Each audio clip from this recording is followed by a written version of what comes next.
ایسے واقعات ہیں جن لوگوں نے عالم برزخ کا سفر بھی کیا ہے.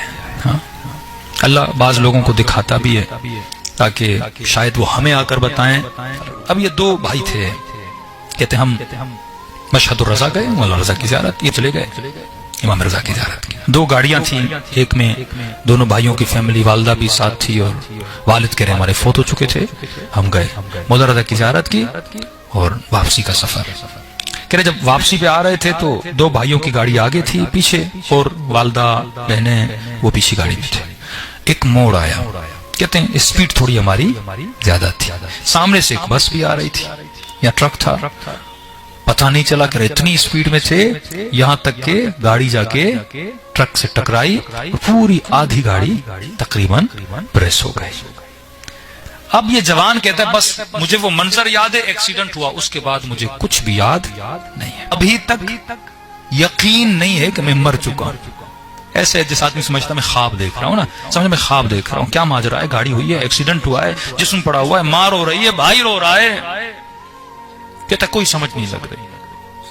اتنے میں میرے کانوں میں مجھے میرے مرحوم باپ کی آواز سنائی تھی. میرے نام سے پکارا اور مجھے بلایا. اب کہتا ہے 11 یا 10 سال کے بعد میں نے اپنے بابا کی آواز سنی. ظاہر باپ مرحوم ہو چکے تھے.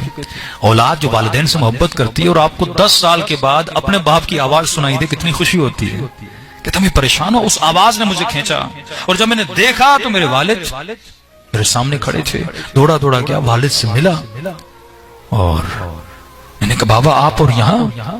اس نے کہا بیٹا تجھے لینے کے لیے آیا ہوں. کہ اب بھی سمجھ نہیں آئی، باپ بھی نہیں بتا رہے. مجھے کہا نیچے دیکھ رہے ہو؟ میں نے کہا یہ کیا ہوا ہے؟ ایکسیڈنٹ ہوا ہے.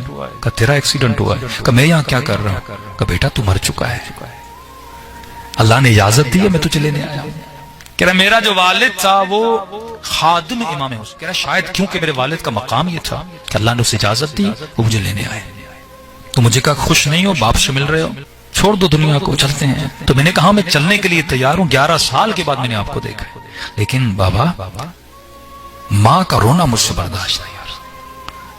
میری ماں اتنی رو رہی تھی اور رو رو کے آوازیں دے رہی تھی امام رضا مجھے اپنا بیٹا آپ سے چاہیے، میں آپ کی زیارت کے لیے آؤں.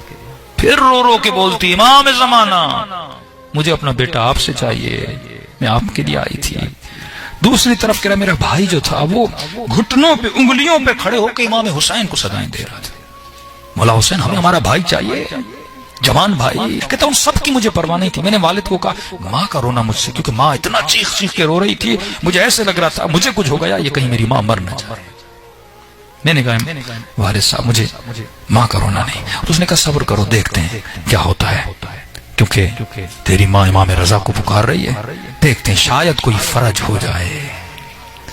کہتا اتنے میں باتیں کر رہے تھے، اچانک آواز آئی کہ مولا آ گئے.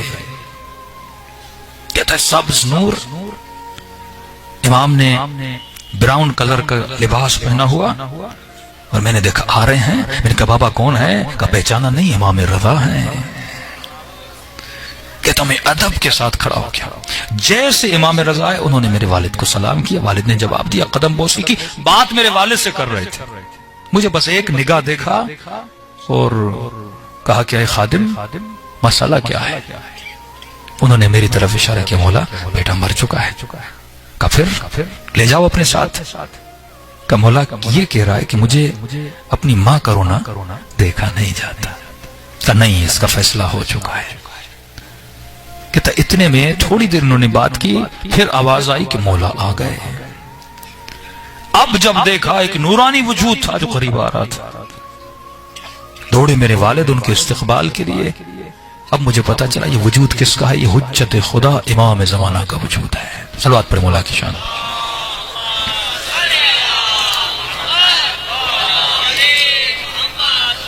امام نے کہا ماجرا کیا ہے اے خادم، تمہارے بیٹے نے کیوں پریشان کیا ہوا ہے ہمیں؟ کہا مولا یہ تو کھڑا ہے، اس کی ماں آپ کو پکار رہی ہے. اب کہہ رہے ہیں امام رضا بھی دیکھ رہے ہیں، امام زمانہ بھی دیکھ رہے ہیں کہ اس کی ماں چیخ چیخ کے پکار رہی تھی کہ امام رضا مجھے اپنا بیٹا واپس، امام زمانہ مجھے اپنا بیٹا. میں نے اپنے بھائی کو دیکھا، وہ بلند بلند آواز سے امام حسین کو بلا رہا ہے. بس مجھے دونوں اماموں کی باتوں سے یہ لگا کہ نہیں، میرا پلٹنا اب مشکل ہے۔ کہتا ہے اتنے میں ایک غم کی فضا طاری ہو گئی، ایسا غم جسے میں بیان نہیں کر سکتا، اور اس غم کی فضا کے بعد ایک آقا قریب آنا شروع ہوئے، اور جو آقا آ رہے تھے وہ اکیلے نہیں تھے، کئی جوان ان کے ساتھ تھے، اور جیسے قریب کرے اتنا ان کے وجود میں ہیبت نہیں، غم تھا کہ جیسے وہ قریب آتے تھے گویا میرے وجود میں غم بڑھتا جاتا تھا، اور جیسے آتے گئے کہ میرے اختیار میں نہیں تھا، پہلے جو دو امام آئے میں نے ان کو دیکھا، اب جو یہ شخصیت آنے لگیں تو میرے اختیار میں نہیں تھا، خود بخود جو میرا سر ہے وہ جھکنا شروع ہو گیا، نگاہیں بالکل جھک گئیں، اب میرے اختیار میں نہیں تھا، بالکل میں ایسے کھڑا تھا جس نے میرے سر کو پکڑ کے جھکا دیا، خود بخود میں جھک گیا۔ اور جیسے وہ قریب آئے تو دونوں اماموں نے کہا السلام علیکہ یا ابا عبداللہ۔ کا ایسا ادب امام حسین کا امام رضا نے کیا، ایسا ادب امام زمانہ نے کیا، دونوں آگے بڑھے۔ کہ امام جیسے آئے تو تھوڑے جلال میں تھے، میرے والد کو کہا ہمارے خادم کیا ماجرا ہے، اس کی ماں ہمیں کیوں اتنا بلا رہی ہے، اس کا بھائی ہمیں کیوں اتنا بلا رہا ہے؟ کہ مولا مر چکا ہے۔ کہا کیا تم نے فیصلہ نہیں سنا کہ اب اس کا واپس پلٹنا مشکل ہے؟ میں نے کہا مولا سب کچھ اس کو سنا دیا، امام رضا نے بتا دیا، امام زمانہ نے بتا دیا، پھر کا کیا مسئلہ ہے؟ کہ مولا یہ بھی آنے کے لیے تیار ہے۔ کہ پھر مسئلہ کیا ہے؟ امام حسین نے کہا کہ مولا یہ کہتا ہے مجھ سے میری ماں کا رونا دیکھا نہیں جاتا۔ کہتا جب ماں کا نام آیا نا حسین منقلب ہو گئے، خاموش ہو گئے ایک طرح سے مولا حسین۔ اور ایک مرتبہ میری ماں کو امام حسین نے دیکھا ہوگا، کہتے پھر امام حسین تھوڑا آگے بڑھے اور دعا کے لیے ہاتھوں کو بلند کیا۔ کہ دعا کرنے کے بعد میں نے محسوس کیا کہ امام حسین میرے قریب آ رہے ہیں۔ کتاب جرت نہیں، گردن جھکی ہوئی، میں امام حسین کو دیکھ نہیں پا رہا، ادب کی وجہ سے گردن جھکی ہوئی ہے۔ کہ امام حسین بالکل جب میرے قریب پہنچے نا، یہاں شاید مجھے اجازت ملی میں اپنے سر کو اٹھاؤں۔ کہتے جیسے میں نے سر اٹھایا میری نگاہ مولا حسین کے چہرے پہ پڑی۔ کہتا یہ نگاہ ایک لمحے کی تھی، بس نگاہ پڑی، امام حسین نے کہا واپس چلا جا، تیری ماں کی خاطر ہم نے تجھے بھیج دیا۔ کہتا ہے خدا کی قسم ہے اگر پہلے حسین کے چہرے پہ نگاہ پڑتی میں پاؤں پکڑتا، مجھے واپس نہیں جانا، کیونکہ ایسا حسن ایسا سکون مولا حسین کے چہرے میں تھا، کون واپس آتا؟ لیکن زیارت بھی مجھے آخر میں کروائی تاکہ میں شاید یہ بول نہ پاؤں۔ کہ مجھے کہا واپس چلے جاؤ۔ کہ پھر میں نے جب آنکھ کھلی تو میں نے خود کو ہاسپٹل میں پایا۔ یہ وہ ہیں جنہوں نے عالم برزخ کو دیکھا ہوا ہے۔ شاید یہ پیغامات ہمارے لیے ہیں کہ مومن دنیا سب کچھ نہیں ہے، اگر پردے ہٹ جائیں تو اس عالم کو دیکھ لے، ایک لمحے کے لیے بھی اللہ کی مخالفت نہ کرے، دنیاوی لذتوں کے لیے خود کو تباہ و برباد نہ کرے، اس جسم کو اپنا خادم بنا اور روح کے دانے کو ولایت کے درخت کے ساتھ تنومند بنا۔